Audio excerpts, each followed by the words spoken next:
If you are struggling to see results, it's because you don't understand what I'm about to cover here. Your nutrition and your macros determine your results. So let's learn about it as quickly as possible, giving you everything you need to know so that you can leave this video, go figure out and start making results fucking right now.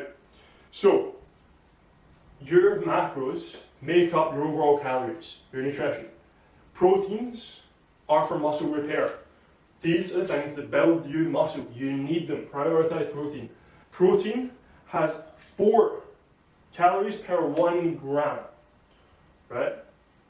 Carbohydrates are for energy. These are what fuel your workout. They make you feel good. They stop you hitting an afternoon crash. It means you wake up in the morning and you actually want to get out of bed and you're not lazy.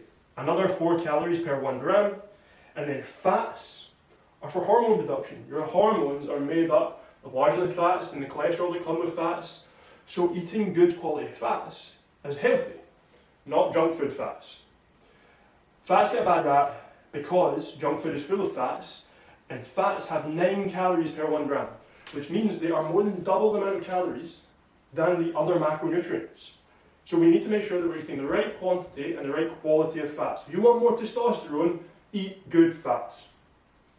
So, calories in versus calories out. These are the only things that you can control if you're trying to lose weight or gain weight. Simple, right? If you want to lose fat, then you need to eat less and move more. Less calories in, more calories going out. More fuel going out. So if right now you're in this position, you're maintaining, if you've hit a plateau, if you aren't gaining any muscle, or you're not losing any fat, it could be because of this. Now, a lot of people, when they first start to wanting to lose weight, they start going to the gym and doing cardio. They start doing more and burning, putting fuel out. However, what they also do is say, I need a reward after my workout, you eat more. Or you stick to your diet 5 days a week and the weekend comes around and you consume an ungodly amount. The calories in, although you've been good throughout the week, have now adjusted and you're back at balance. So, here is what you want to do if you want to gain weight, right? Your calories in need to be larger than your calories out. You don't need to do loads amount of cardio if you're trying to gain muscle, right? You can do it for health, but it doesn't make much sense to do it if you're trying to gain weight. So calories in needs to be larger. You want to be in a 5% to 15% surplus. And we're going to speak about what your surplus is made up of and what calories you should be following. If you want to lose weight, you need to be in a deficit to lose weight. You need to be eating less and burning more. You want to be in a 10 to 20% calorie deficit. So, of that, what does that mean? Where are you at? What's the deficit? What's the surplus? Your total daily energy expenditure is the amount of calories you need doing the same stuff you're doing right now to stay the exact same weight. For me, in this example, I'm going to be at 2,500 calories to stay the same weight I am right now. Use an online calculator to calculate this. Super easy, takes seconds. They're all the same, click on one. So setting your targets. Your macros make up your calories. How do we make up these calories in the correct ratio? Protein, we want to be consuming 1.2 grams per pound of body weight. If you're 200 pounds, 1.2 times 200, you've got the maths, equals 30 to 40% of your daily intake, right? Overall calorie intake. Fats, higher calories, so we need to consume less of them, 0.3 to 0.4 pound per body weight equals 20% to 25% of your overall calories in. Carbs, fill up the rest. So for example, if my fats and my protein equal roughly 150, right, then the rest is going to be made up of carbs. That's not great maths, so just made that on top of my head, but you get the point, right? So this is the largest amount of your calories in, of your macros, which is going to be 45 to 55% based off of you and whatever you get. So, for me in this example, 2,500 calories, with the correct ratios I've just said up above, I'm at 230 grams times 4 per calories per gram equals 920 calories from just protein.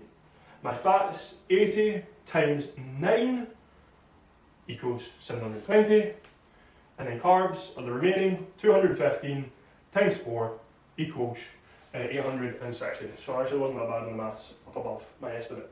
So what do you do if you want to lose weight or gain weight? It is simple.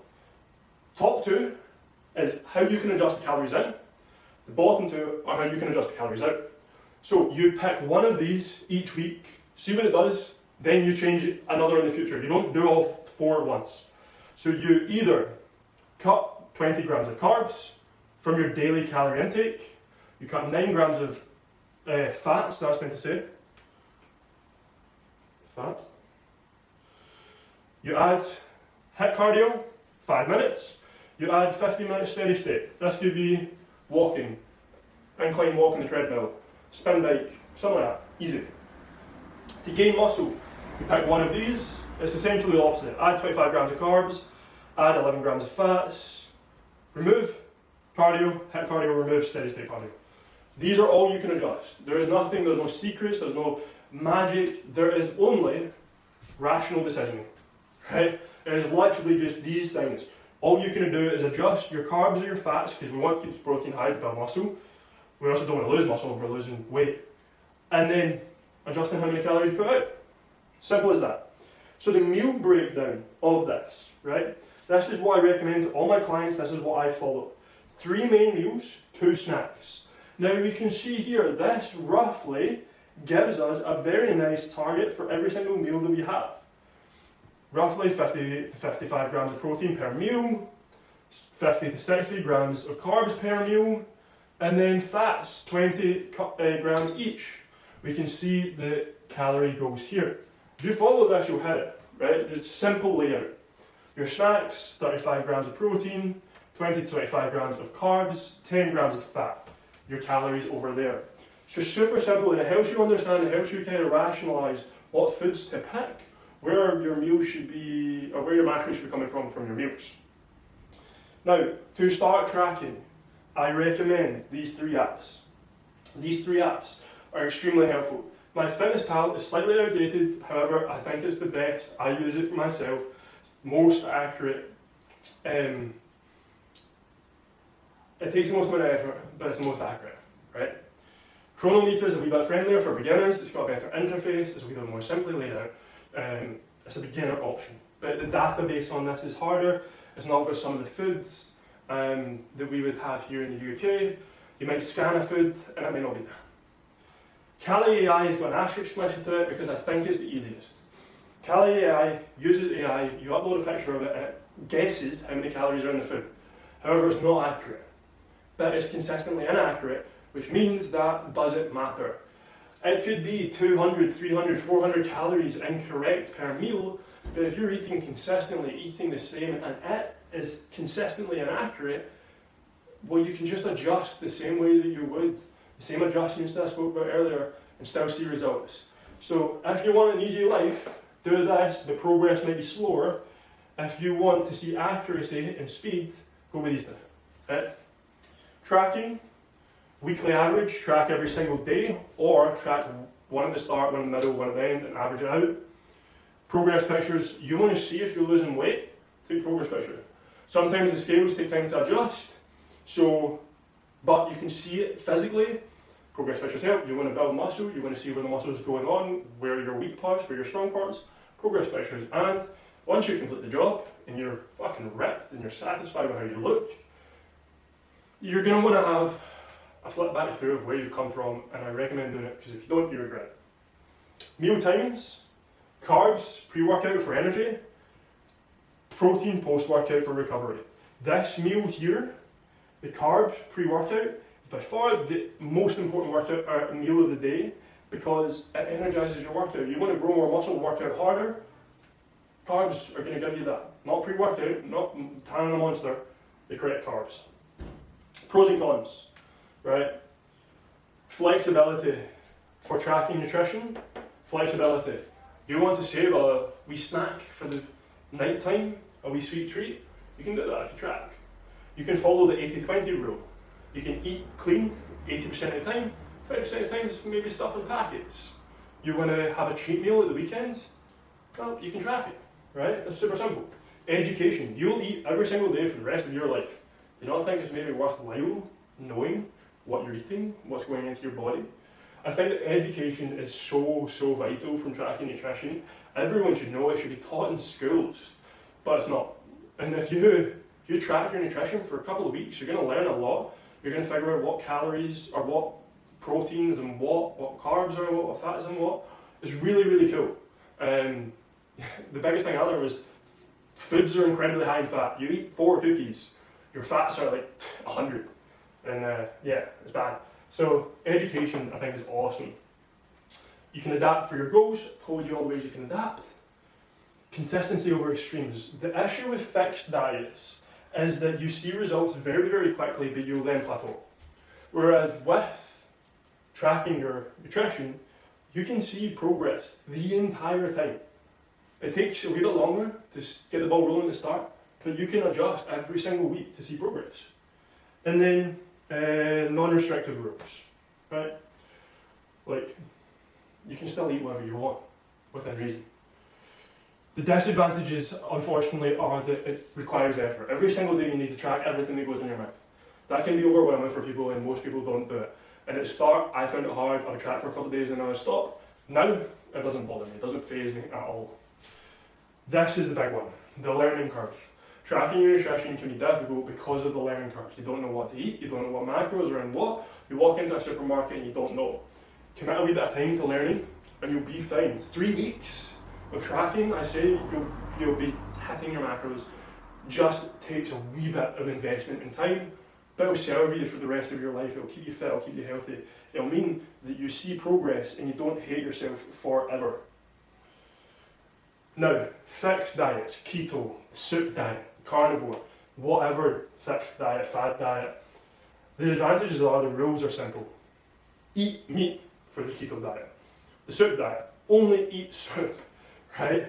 If you, Weight Watchers, they give you a simple rule book, you follow that, easy. I get the appeal of that, but you will make results fast, you won't feel great, you will plateau.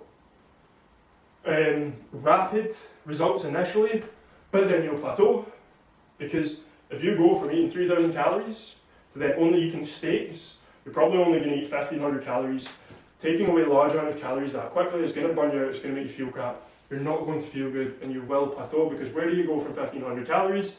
Do you do 1,200 calories? If you're still a 100 kilo guy, 90 kilo guy, 1,200 calories, I take bigger shits than 1,200 calories. Good short-term results, or good short-term discipline. Most people can stick to a diet for a month and then they give up because they are starving. So, the disadvantages to fixed diets is it's unsustainable. It's not flexible, you can't work in snacks, cheat meals, whatever. If you track your calories, you can. Lack of education, you don't learn anything about nutrition, you just follow rules.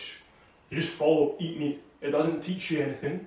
There's no personalisation. Say you're lactose intolerant and you're following a plan that means that you have to eat cheese because you're a carnivore, well, you're fucked. You're going to be shitting.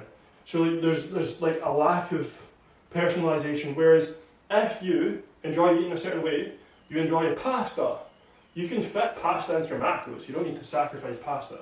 If you enjoy cereal, you can fit that into your macros. So like all these things lead to the disadvantages and to why I love tracking nutrition, and can be dangerous for your relationship with food. Like this, so many people think carbs are bad for you, and it's simply because of the diets like keto or like Weight Watchers that make you think carbohydrates are bad. Carbohydrates are awesome for you, but if you go down a route of following one of these fad diets or fixed diets, you're going to think carbs are bad, but they're not. So that is everything you need to know about nutrition and macros.